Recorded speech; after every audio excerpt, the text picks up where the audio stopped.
Whenever I set up to trim, I'll purposely set my chute up and I'll have the next cow waiting so I can trim faster. You know, the next cow can get in faster. But rather than having the cow like just 6 feet away from my chute, I'll actually purposely set it up so the cow has to walk, I'm going to say 3 strides before they actually come into my hoof trimming chute, because then I can actually see them walk. And, you know, like if they're swinging their feet out wide, a lot of the farms that are using AAA, the back end of the cow is a lot more square, so they stand square. A lot of the guys that are not breeding AAA, you know, they'll be narrower at the top, their feet will be out wide, and if they're walking, it's an older cow, like they'll be kicking their udder back and forth. And almost all the cows that have the hocks out, they'll have longer toes on the outer toe in the back. You know, they'll grow like an elf shoe almost because they don't hit the ground. Whereas the inner toe will be worn down. I barely have to trim it at all because it's, you know, it's actually carrying too much weight. I mean, under ideal circumstances, if I trim the cow's foot, you know, it's well balanced and everything, it's still going to be 60% on the outer dominant toe and 40% on the inner toe, on the back feet. The front feet, then it's reversed because the dominant toes are on the inside. Right. But what I've noticed a lot of times is that if they're not a AAA mated herd, they just have a lot more odd feet. You have a cow that has like 3 beautiful feet and then like 1 foot that we're not sure why. Like it's extremely curled, you know, like, you know, not growing well at all. The vast majority of the herds that are running AAA mating, like the cow will come in and I'll be trimming her thinking that she's like 2nd, 3rd lactation, and then whenever I'm done I go and like I write her number down. I'm like, oh no, this cow has to be like 8 years old based on the numbering system. Whereas the herds that are not AAA mated, you know, I'll have a cow come in and I'm like, oh, this cow must be a, you know, 5th, 6th, 7th lactation cow, and they'll be like, oh no, she just finished her 3rd lactation. I'm like, oh, oops, like I thought she was really old based on how her feet were wearing. So, how they walk and the shape of this foot and the wearing of the toe. Yeah. What does the throw position? Does that have anything to do with that, or? Well, if the cow's back feet, I mean, they might be out a little bit, but I mean, like, they just keep getting further and further out. So I mean, like, if you can get, you know, the more square the back end, the much better the feet will be.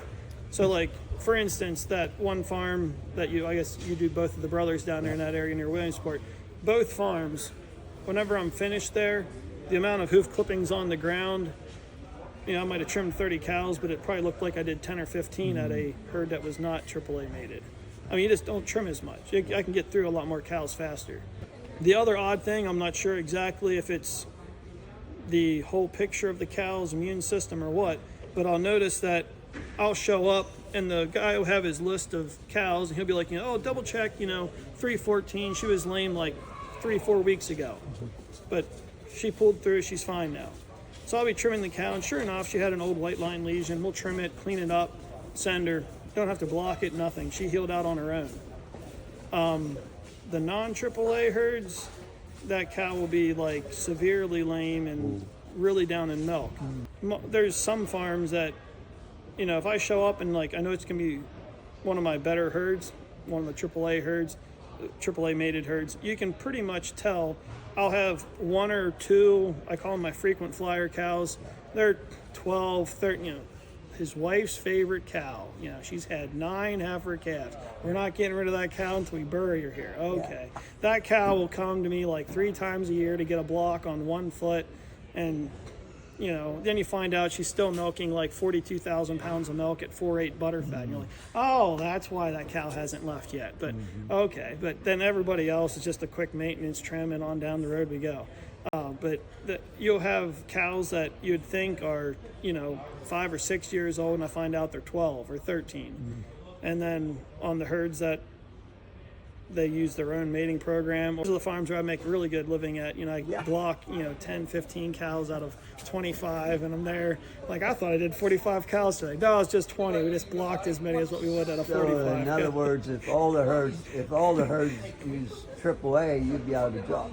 Well, I'd be able to trim a lot more cows in a day because there wouldn't be as much to trim. Wouldn't be as much to trim, Because a lot of it, I mean, even on the front end, like if a cow has a narrow front end and they're trying to lunge for feed, they'll have massive curled feet on the front end, where the tie stall barn cows that are, can I say, more square in the front end, broader front end, they can even try to lunge for feed, but they won't have the as bad of a curled toe, which is what we see a lot of.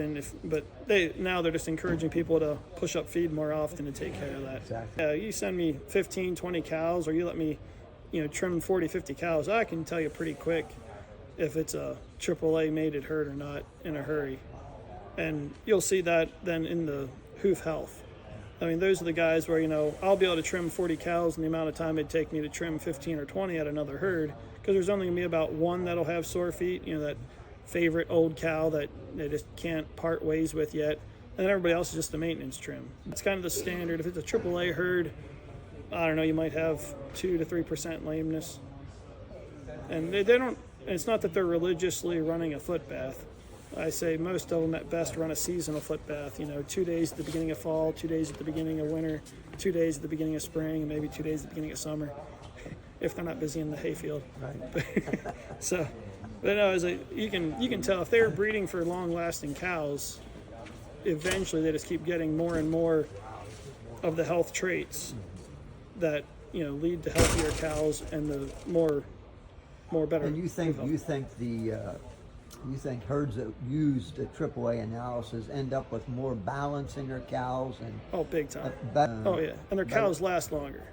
And they're not buying in animals, so they're not buying in other bugs and diseases. And so once they have the closed herd and they have the 2 or 3 generations of long-lasting genetics, you don't get as much hoof issues in the cows, especially on the back end. Like 90% of hoof issues are normally in the back end of the cow, where the manure spreader is. And so that's why you're going to have more issues in the back feet. The vast majority of my herds, I'd say we run like 2% lameness. If I trim 40 cows, I might get 1 that needs a block and 2 or 3 that need a wrap. But the ones that are not your AAA herds, that's probably 25% lameness, give or take. And most of them are very religious in running a foot bath. Yeah. But Not helping. no. Yeah, a lot of it is, I still say it's how the cow stands, how the cow walks. Like, if the cow's feet and legs are under her square and she stands square, they're not going to run the long toes. If the cow has weaker pasterns, whatever it is, and they sit back more on their feet, they're going to run longer toes. They're going to have more heel issues. If the cow's feet are out like this and they're always walking and they're constantly turning their foot every step, you're going to have more white line lesions, because they're just, every step they're turning, they're not actually walking straight. They're going to the side and then grinding their white line down. And I see that quick. So that's what I said, I can watch a cow walk in. I can pretty much tell you how I'm going to trim her, how she walks in. And it's not just because, she's favoring a foot, probably needs a block, and you look for something on her one outer toe. No, it's more of how when I see her walking, this toe's going to be long, so I have to bring that back, balance that up, and probably not touch the inner toe at all, so it helps balance the outer. That's just what I've observed in the last 6 years.